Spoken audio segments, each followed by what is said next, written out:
अब क्यों सोवे।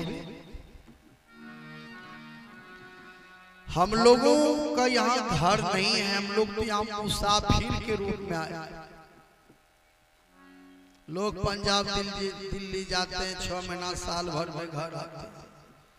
उसी तरह से हम लोग इस संसार से एक दिन जाए। अच्छा, पंजाब किस लिए लोग जाते हैं तो कुछ कमा करके लाएंगे तो मकान बनाएंगे। इस संसार में हम लोगों को मनुष्य देह मिला है भक्ति रूपी संपत्ति अर्जन करने के लिए।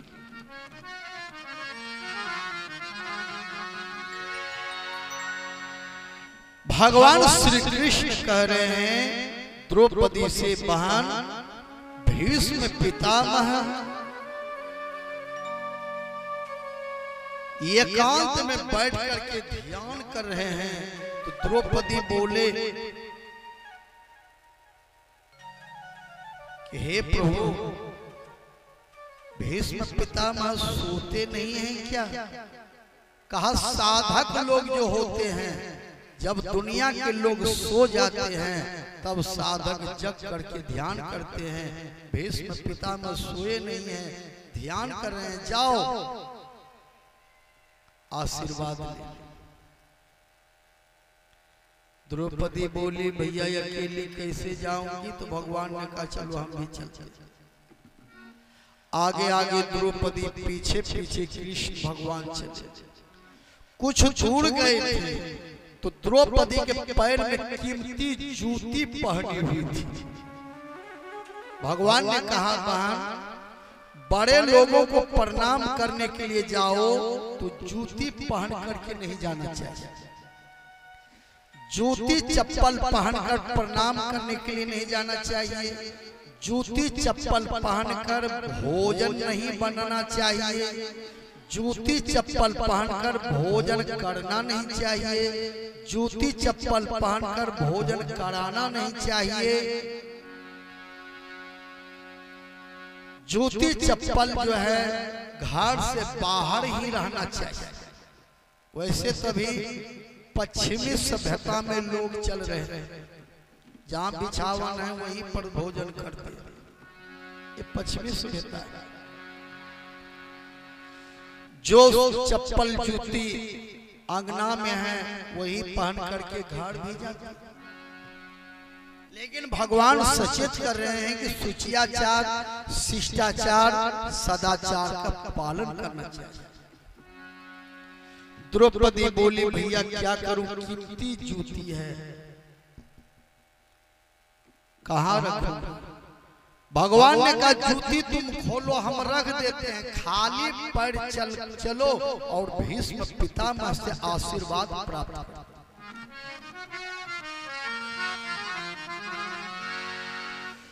द्रौपदी जूती को खोलकर आगे बढ़ी।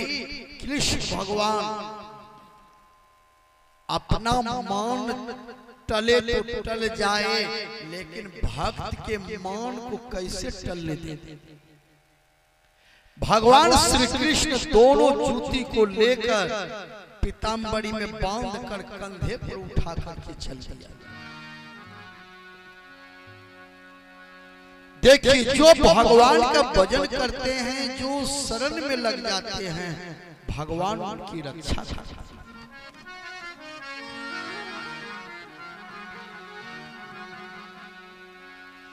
द्रौपदी कृष्ण भगवान वहां गए जहां भीष्म पितामह एकांत में महल में बैठ करके ध्यान कर रहे थे। कृष्ण भगवान ने कहा बहन देखो वहां दादाजी ध्यान में है,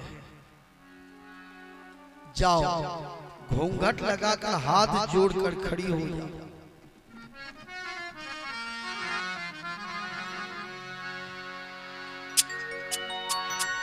खुद तो बाहर खड़े रहे, भीतर भेजा पंचालनी को, और यतिवर बाबा के चरणों में जाकर अपनी मस्तक रख दो। यतिवर बाबा के चरणों में जाकर अपनी मस्तक रख दो।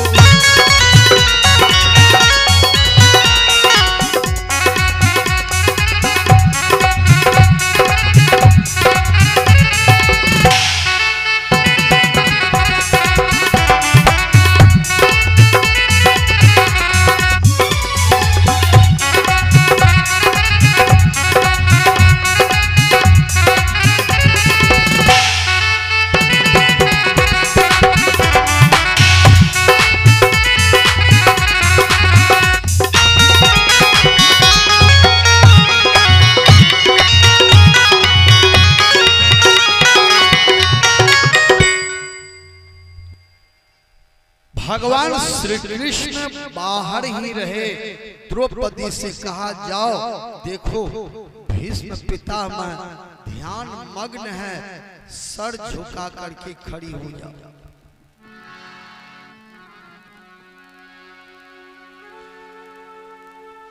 द्रौपदी गई,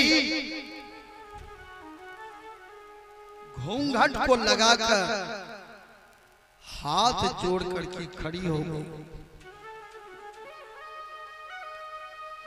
कुछ देर के बाद भीष्म पितामह नेत्र को खोलते,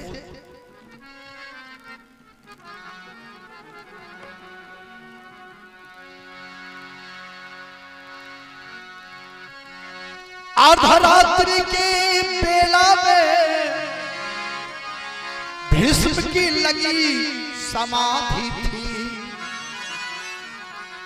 लीन थे प्रभु चरणों में, उस जगह न कोई व्याधि।